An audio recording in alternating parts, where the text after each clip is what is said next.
Good afternoon. Hey guys, thanks for spending this afternoon with us today. We have a really special guest. First, I just want to remind you to make sure that you are careful when you swipe, because recently we've had a lot of people who maybe one of their swipes didn't register, and I want to give you credit if you're here. So just be really careful and do it slowly, and make sure you see that light kind of go steady so you know that it took your swipe. So today we have a really special guest, Sergeant Stuart Ray, and he's going to talk to you about some opportunities and maybe answer some questions that you have. He is a friend, he's a saxophonist. I've known him for a long time. I'm really excited that he's back. He's also a graduate of our program, Music Ed, right? In Music Ed and in saxophone performance. So welcome back, and thanks for coming.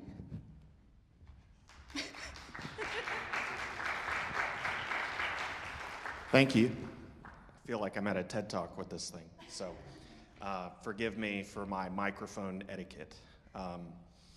My name is Sergeant Stuart Ray. I graduated from USC in 2009. I then went and became a middle school band director at E.L. Wright Middle School. I have some of my students that I taught in those years are now seniors here.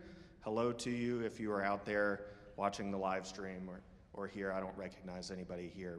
But I loved teaching. I wanted an opportunity to play more, and the Army has given that to me. So there are lots of different aspects to the military that a lot of people just don't know about. The American Armed Forces is the largest employer of musicians on the planet. So it's a really great place to be if you're a musician. The job description for myself is called an MOS. There's lots of acronyms out there for us. We can talk about those if you want to later. But we are a 42 Romeo, which just means you are an Army musician. I have a brief video that I would like to show you that just encompasses the job as a whole. And then we can talk about all of the different areas and opportunities, active duty, guard, reserve, all of those types of things. Thank you.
Humanize the soldier and soldier musician to people that may not have had the opportunity to see a soldier in real life. Becoming an Army musician is a selective and competitive process. Candidates for this MOS must be accomplished musicians with performance experience, have the versatility to play in any style in multiple ensembles, and be able to work as part of a team. While not required, those selected often have college degrees in music and professional playing experience. Additional skills such as writing, arranging, improvising, and conducting are valued and rewarded. With some aptitude and some experience, I pursued an education just making sure that all the efforts of the musicians and the performance are being delivered in a very professional manner instead of just what can you figure out. Army bands feature more than a dozen types of instruments, including brass, woodwind, rhythm, and percussion, as well as vocalists and support technicians. To be considered, you must perform a live audition which will consist of your prepared solo styles of music. Once selected as an Army musician, you will complete your enlistment process and attend basic combat training, followed by 10 weeks of advanced individual training at the U.S. Army School of Music in Virginia Beach, Virginia, where you will learn to incorporate your existing musical skills into the duties of an Army musician. Upon graduation, you will be assigned to one of the many Army bands in the United States or overseas, where you will have the opportunity to perform in a variety of ensembles at many types of events, such as Army ceremonies, parades, concerts, and festivals, playing all styles of music.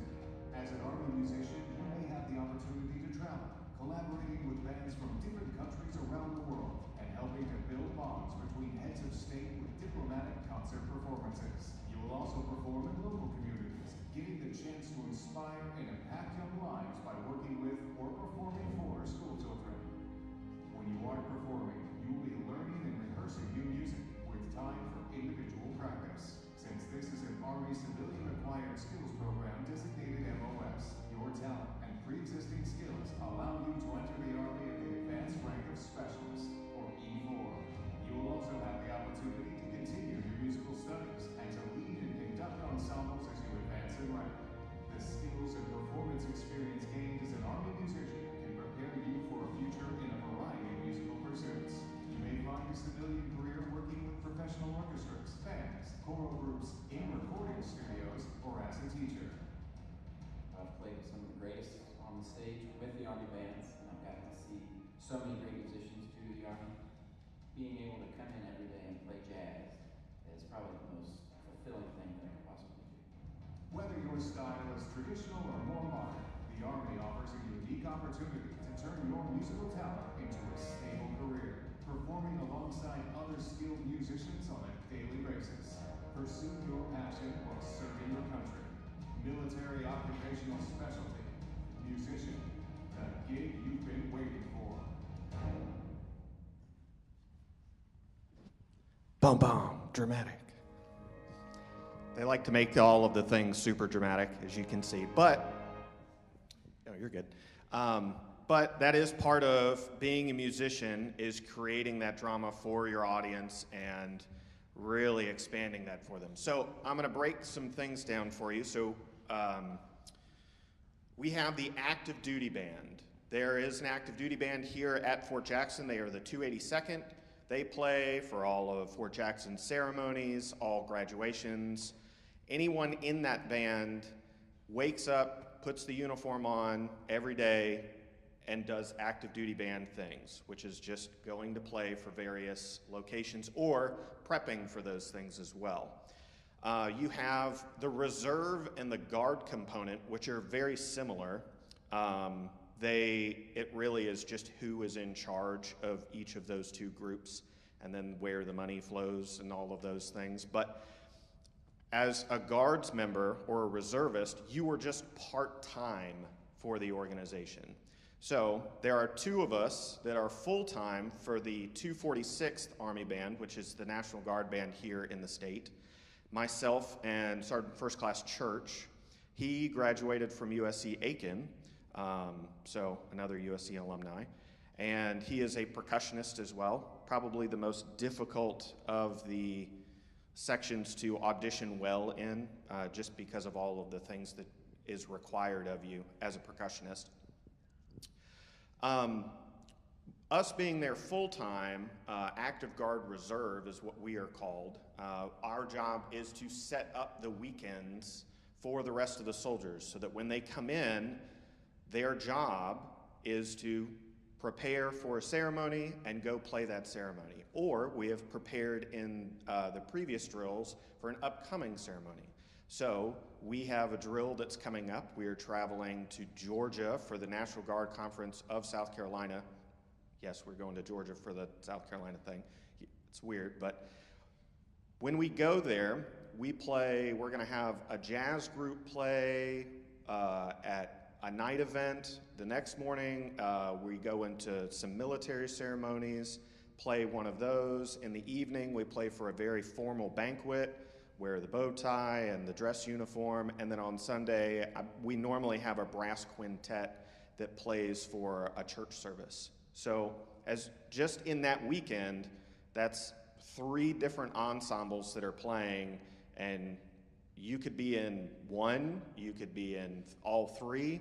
It just kind of depends on what you want to do and where your instrument fits within all of the genres of what we do. The other thing that we do, besides the military side of things, is community outreach. So we've played over in Lexington, the Ice House Amphitheater. We've played for baseball games, all sorts of just different things. We have a brass band that plays for those. We have a big band, a little big band, a rock band. All of the ensembles that you saw on the screen are things that you could be a part of. There are specific positions for a vocalist now and for music technician, which is essentially running sound and lights. That takes some experience as well. Going into this, you have to audition, just like you do for colleges or for any other program that you want to be a part of. And that audition, if you want to join the South Carolina National Guard Band, is actually with me. I do the initial audition and help you work through that. If you're going to an active duty band, then you audition with the region liaison, and I can just give you all of the contact info if that's something that you're interested in as well. But because you've acquired these skills, hours of practicing, private lessons and all of those types of things for years, those are called civilian acquired skills, which is why when you join the military, you're 4 ranks above everybody else when you go to basic training. Now, first of all, basic training really isn't that bad. Like, a lot of people are like, I don't want to go and have someone yell at me.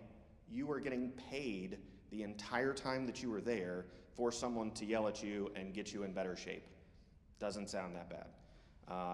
All of your meals are taken care of. You just have to do the Army things. And yeah, there's a day where you gotta climb a tower thing, and then you go over in the mud, and you're shooting a rifle. I actually like doing those types of things. I find them enjoyable. I like being outdoors. I like doing physical things. So those types of things are enjoyable to me. I also find it really fun to add to my musical resume that I've thrown grenades and that I have flown in a Chinook. Those are really fun adventures to be part of. And while you're at basic, as an E4, which is 4 ranks above everybody else, it doesn't matter when you first get there, but it definitely matters in your paycheck while you're there, because everyone else that's doing the exact same thing that you are doing, you are getting paid a little bit more. We'll talk more about the money side of things in just a little bit. So basic is 10 weeks. I really liked it. Like I said, there were days where we had to go and you were going to go do a ruck march. That's just wearing a backpack and taking a walk. And we didn't get to talk to anybody, and I loved the silence after being a middle school band director for about 5 years. So that was just a great experience, just having, I just get to take a walk today. So if you have specific questions about basic training and those types of things, I can answer those later as well.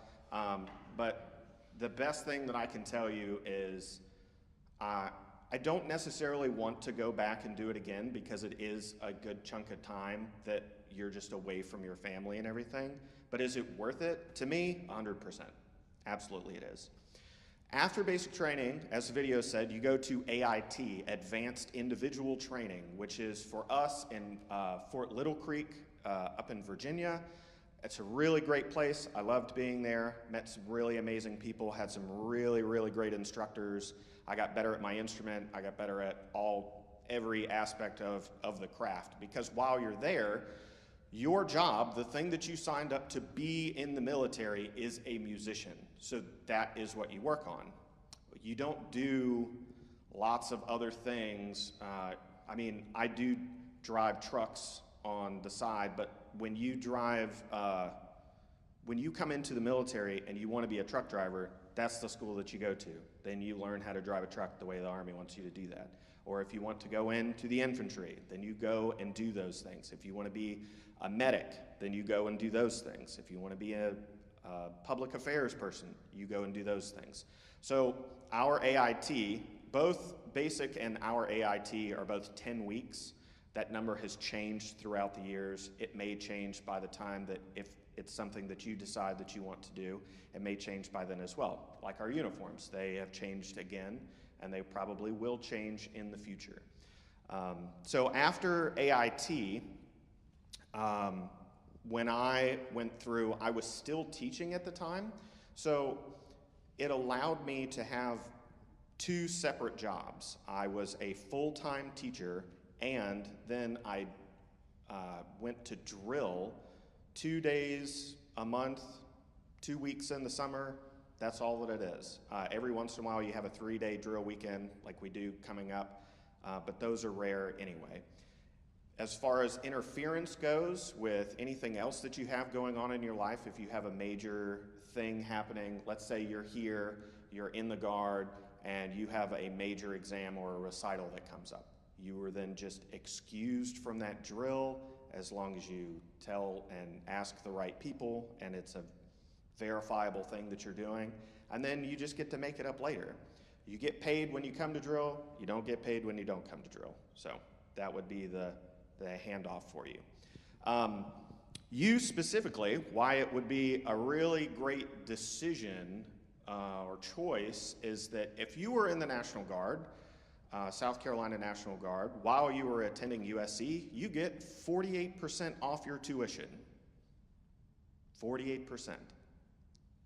Instantly.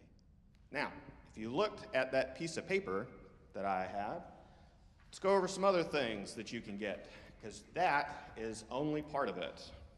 So you get, and this is kind of an approximated value because these values change over time as well. $224 for drill weekends is the average pay for an E4 coming in. About $3,500 for the year. That doesn't sound like a lot, and it's not. Like you're not going to want to do that by itself. But what the Guard does is allow you to do this and come on the weekend and play music, and you might be pursuing something else.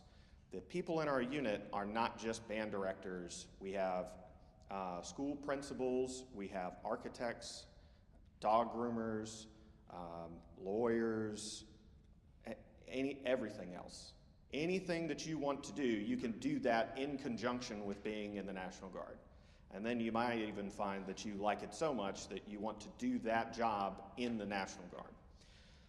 The next one kind of opts out for you. RSP, stripes, it's just saying that you get paid a little bit for referring a friend after you're in, but that's, you already start out above this pay grade, so you don't get that one. That's E3s and below. College assistance program.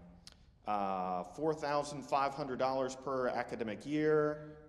Montgomery GI Bill, up to $14,000 in tax-free financial assistance. Federal tuition assistance, $4,000 per fiscal year for 4 years. Montgomery GI Bill, up to $350 per month, with a total of $12,600. Student loan repayment pays up to $50,000 in existing federal student loans. TRICARE, okay, I'm gonna stop for a second. All of those things that I just listed as financial benefits is on top of the 48% that you would get for just being a full-time student at USC. You can see how this compounds and makes it, I mean, you're already here. Why not make money and continue to play your instrument and get school paid for? It's kind of, the only reason that I didn't do it while I was in school was because I didn't know about it. That's the only reason. I would have done it years and years and years ago. But now you do have the information, which is part of the reason that I'm here.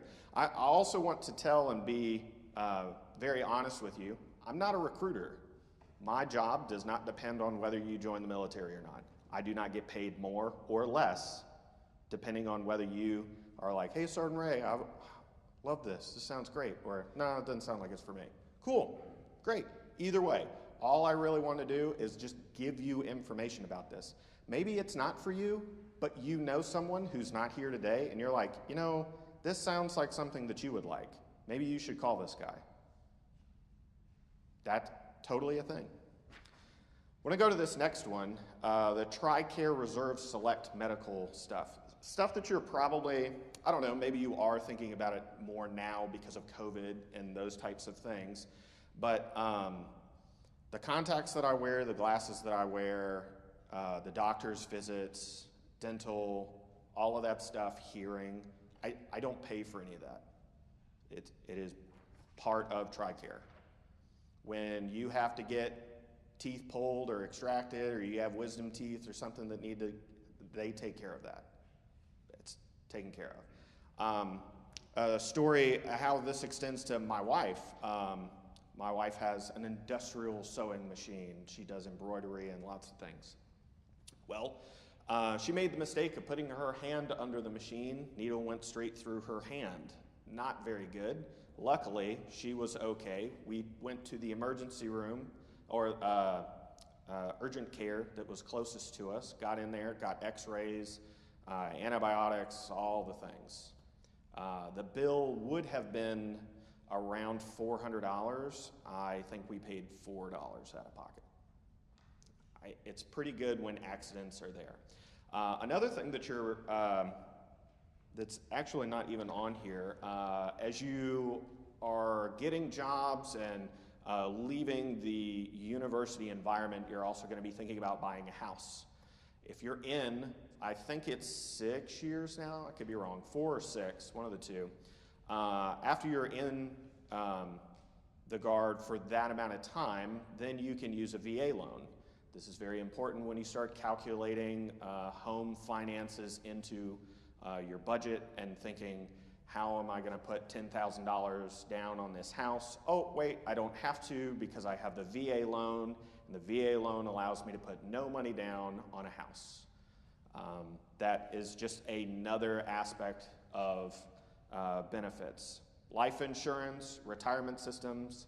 I'm not going to just read off of the sheet to you. I'll let you do that. If you do have questions about that part, we can certainly talk about it. Really, I'm so glad that the video is there because I end up rambling about lots of different things because there's so much to this position that I have now, which I'm lucky enough to do it full time. The last 2 people that we had us helping and going to schools and talking about recruiting and that type of thing, and they were actually recruiters, they liked it so much that they just decided to keep doing it. And they stopped being a recruiter for us and went to an active duty band. Now, some of you are thinking, you know, the Guard thing sounds okay, maybe while I'm in school, but what if I want to do the active duty like after I get out of school? Great, you just transfer. You go from, and you can do it vice versa. You can go from active duty into the Guard or the reserves, or you can go from the Guard or the reserves to an active duty unit. You just have to find the unit that has a slot that's available for you, and that's just a little bit of paperwork moving around, that type of thing. But all of those things are possible. The 2 recruiters ago of a great friend of mine wanted to continue playing trombone and go active duty, but the active duty bands for the Army were kind of full. And then he found that he could go into the Navy bands. So he was traveling around South Korea, eating amazing food. I'm just so jealous following his Instagram stuff because he's just having a great time. So being able to go different places, experience different things, it just opens doors for you to be able to do that as well. The people that I've met while being part of this organization are some of the best people that I know now.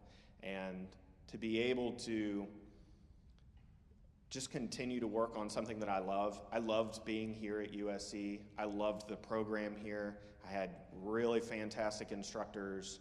And to think that part of me could have gotten some of the financial burden out of the way by just joining the Guard and doing this at the same time, and then, oh, if I want to keep going, hey, I want to join whatever band. And a lot of people think that, oh, well, Sergeant Ray, if I'm going to do this, I just want to go and I want to be the best. I want to be in Pershing Zone. Cool. Fantastic. One of the things that you're going to have to do, though, is wait around for a slot to be available. So if you play trumpet, there are only a certain number of trumpet players within Pershing Zone. One of the things that I suggest to people that want to take that career path is join the Guard. Do it part-time, do some other things on the side while you're doing this, and then when that slot's available, you've already done most of the paperwork. So then you can just audition for that. They see that you're already in the military, and then that's an easier transition for you to make. You already have the groundwork laid. An interesting thing about Pershing Zone or any of the other special bands out there, like the drum and fife and those types of things, that if you do audition as a civilian and you go straight from, I'm a student at USC, straight into Pershing Zone, you do still go to basic, but you don't go to AIT, and you start out as an E6, which is really good, because that's all about money and rank and you being able to live in DC and do those things. So I can talk to you some more about that if those are things that you're interested in as well. A lot of this stuff you can look up about those special bands if you're interested in those. If you're a string player, that is probably the only place that you're going to be able to find positions that are available. As far as a career path goes, there are no positions available for violin, viola, cello. There are bass positions, but most of those are, that audition would take place on electric bass that would be versatile as far as jazz bands, rock bands, all of those types of things. So being able to play that music is transferable as well. Let me check on my time real quick. Good. So, one of the main questions that I get, even from friends of mine now, is what happens if you, if the state, if the governor says, okay, the Guard, I'm activating the National Guard for this. Well, I can tell you that for me, while I was teaching, this happened, and that was due to the 1,000-year flood. Very terrible event. I definitely, for me personally, I felt like I wanted to go out and help the community, and before even the Guard was activated at the time, I did. I went over to different areas trying to help people and get stuff out of their apartment, or hey, we got to find this key and it's in water or something like that. So I felt personally the need to want to go help people. But fortunately, I have that avenue through the Guard as well. I helped fill some sandbags that got used down in the low country, 1-ton sandbags. That was an opportunity that I had because school wasn't going on at the time.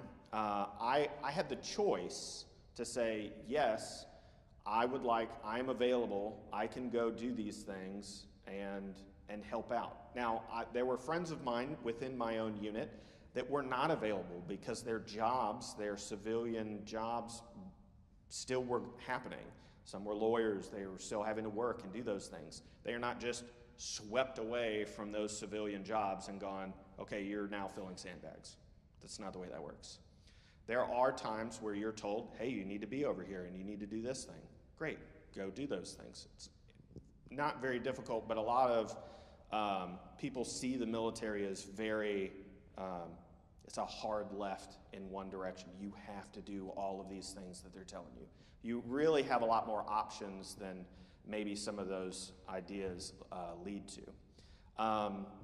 In the same way, though, I had friends even recently when the riotings and things were happening for the June 6th event. I had friends of mine that texted me and said, hey, Stuart, I heard they're activating the Guard and they're sending people up to DC. Are you having to go? I play saxophone. They're not interested in sending me when they have this whole group over here that is military police. I don't need, what am I gonna do? Like, yes, I do have certain amount of training, but like my job within the military is to play music. They're not sending the band first. If they're sending the band, it's probably not good, okay? So I'm just saying, the last time the band has been deployed, our band was in World War II. So the only thing, and this is actually something that I would love to do, the state of South Carolina, the National Guard, has a great relationship with the Colombian government, not Colombia, but the Colombian. And if we were ever to go somewhere, it would probably be in support of the Adjutant General for the state, and that we were going to play for ceremonies or a diplomatic mission or something like that. I would love to travel. We've been trying to swing that for a couple years, but that's just one of those things that we can hope that that's something in our future, but an opportunity nonetheless. So what I would like to do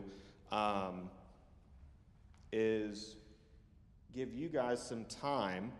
If there are questions that you have, maybe something that I've said that you're just really unsure about, maybe something on the paper that you're interested in, you are more than welcome to come to the microphone at any point, just kind of leaving it open for you. If you are interested in the Guard, I can help you do all of those things. If you are interested in the active duty side of things, I just had a friend from college, David Carter. He texted me and said, "Hey, Stuart, I've got a friend of mine that's interested in this. Are you willing to talk to him?" Yeah, absolutely, sure. Just call me. I talked to the guy. He thought it over for a month. He joined an active duty band. I did go to a high school, and a student asked me there, it sounds like all of the things that you're saying are good. What are some bad things about the military? Okay? Our internet is terrible. It just is. It astounds me how bad it is. You wait in a lot of lines, whether it's a line because you are submitting a piece of paper that says you are doing a thing or going to a place. The hurry up and wait thing is very much a thing. You need to run to get to the back of the line where you are waiting. That's just part of it. I have found that that's really helped with me and my personality and patience. Very patient now, very calm as far as things go. I think it's fine to wait. I don't mind it at all. Anything else though? Oh man, they make you run. Yeah, I hate running. I'll lift, I'll do all those things. You tell me to do push-ups, fine, do all that stuff. I don't like running. I do it anyway, that way I can keep my job and just keep trucking along. But that's another thing that's changing as well. The PT test is changing. We talk about that if you want to as well. I have with me, if you are interested and you want to have that conversation and you don't even want to have it today, but you want to go talk about it with someone or think about it, I have cards with me. You can take one. You can, for the people on the live stream, my office number is 803-299-2907. Call me anytime. Doesn't bother me at all. I've talked to people. My wife probably doesn't like that I'll take phone calls at any time, but that's a different thing anyway. So I'm going to give you a second. If anybody has any thoughts or any questions, feel free, come to the microphone.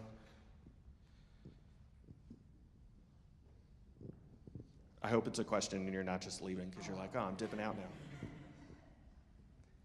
Okay, my name is Gabriel Sullivan, and when you were talking about National Guard being a part-time, do they have limited spots for that like they would for an active duty band, or is it kind of just as many as tryout? So right now, if you're trying to get in right now, you're probably getting in. As long as you can pass the audition. There is a minimum score for the audition and all that kind of stuff. I could tell you, like, there's a reason that I didn't really talk about the audition. If you're here and you're studying at USC, There's a 98% chance that that's not going to be the thing that keeps you out. I'm just saying. There's a reason, like, I will lead with that at other locations, but yeah, if you want to join us or another guard band, I can't speak for the other states, and there is a guard band for every other state out there, so that's a thing as well. You don't have to live in South Carolina to be part of that. So if you join and you move to North Carolina, you just commute back and forth for drill. We had someone commuting from New York, Georgia, Tennessee, all those things. And one more question. Yeah. My second question would be, let me remember. No. Sorry, I tended to ramble, so it's lots of things. So you said we have to go to basic training for about 10 weeks or whatever. Yep. If you're a full-time student, when do they tell you to do that? What's the best time to do that? So there's a couple things with that. I would always suggest being able to do it back to back. You go to basic training, then you go directly into AIT. That's 20 weeks. I did it at the end of a school year, so I think I missed the last week or two of teaching, but at that point, none of that stuff at the end mattered anyway for the kids, so I wasn't missing out anything. And then as soon as I got back, it was like the next day, and boom, teaching again. I would suggest you can do it that way over the summer.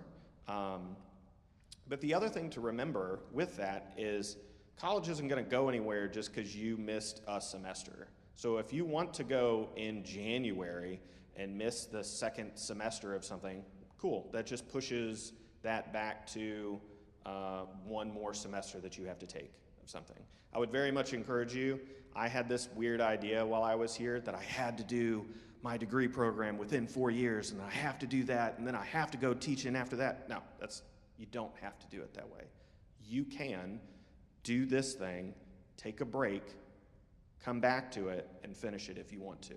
And so you have all of those options available to you. Thank you for your question. Thank you. Any other question?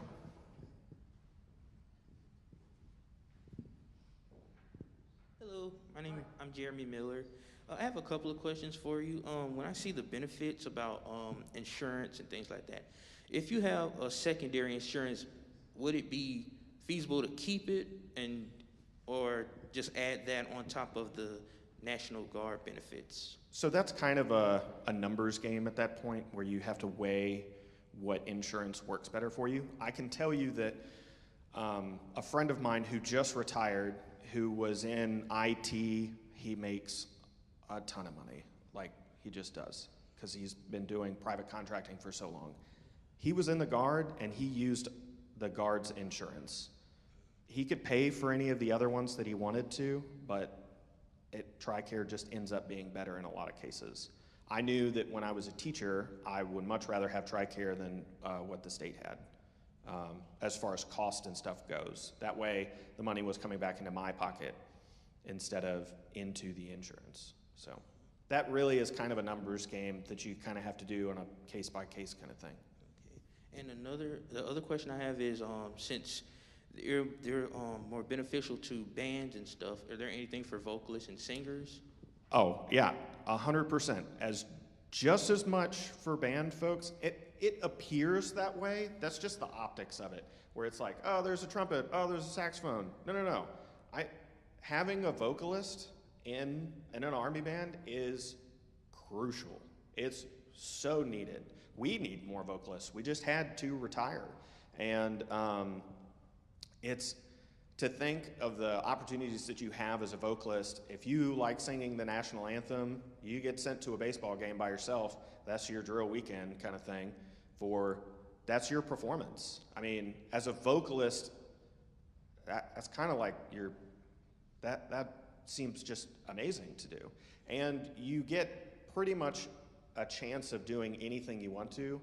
As a vocalist, our rock band always catered to what the vocalist wanted to sing or could sing, so you kind of have control over a lot of those groups anyway. So, not that you're not already used to having that control, but. All right, thank you very much. Absolutely, thank you for your question. Yeah, I'm just speaking again about music production. That's a newly kind of looked at job within the military, bands specifically. If you're interested in that, there's some really, really good opportunities. I have a friend who I went to high school with. She joined the Air Force Band, and she now has a Grammy under her belt for production and those types of things. So something that I don't want to forget, and I don't want to take much more of your time, but as a saxophone player, how much do you think professional level saxophone costs? I'm just talking about an alto. Saxophone players? Nobody? More than $1? Yeah, that is true. That is true. It is more than $1. You could be looking like at $6 grand pretty easily if you're looking at stuff. While I was here, I played a Yamaha Custom. That's what I loved playing on. That's the instrument that I had. I now have one through the military that I didn't have to pay for because my job, my everyday job, is the supply side of things. I don't pay for reeds anymore. That's really awesome, especially when you just want to try new things. Don't pay for reeds, don't pay for neck straps, mouthpieces. I have a brand new Barry that I just bought, a tenor, an alto, a soprano, and that's like, I was looking at buying a Barry for myself, and I was like, do I want a Barry or do I want a motorcycle? Like, these are the comparisons that we have. But all of your instruments are provided for you. Music, provided for you. All of the things that you need for that job, you just come in and get to use the equipment, take it home to practice, and it's all taken care of. If you took your trumpet outside and accidentally dropped it on the concrete, that's your money that you have to pay for it. If you take an Army instrument and you're marching around and you drop it outside, the Army pays for it. Now, unless it's like super negligent kind of thing, but like you tossed it against the wall or something. But I don't imagine why you would do that. But all of those things are provided for. So if you want to get paid while you're in school, about 48% off your tuition while you're here. If you want to play with some amazing groups and travel, if you want to have just experiences of meeting new people and having things provided for you, that's why I chose to do it. That's why I'm still doing it. I love it a lot. Be happy to talk to you about it more if that is something you're interested in. Thanks.